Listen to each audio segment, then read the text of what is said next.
siya sa Pinas, ano po mangyayari sa kanya? I-detain po ba siya sa Pinas? Plano namin uwi siya at wala na siyang kaso. Yes. That's what we are.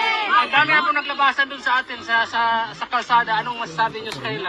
Ay, pagpatuloy nila. May pagpatuloy. Go! Loobin. Karapatan niyo yan. Sir, I came from Davao. Ngayon, may mga pulis na nakasurrounded doon sa bahay ng mayor namin. So, anong say mo doon, sir? Hindi pa ba sapat ang ginawa nila? Kinidnap nila yung tao at pinakulong dito sa Hague? Ano gusto nilang gawin? Si Diwata!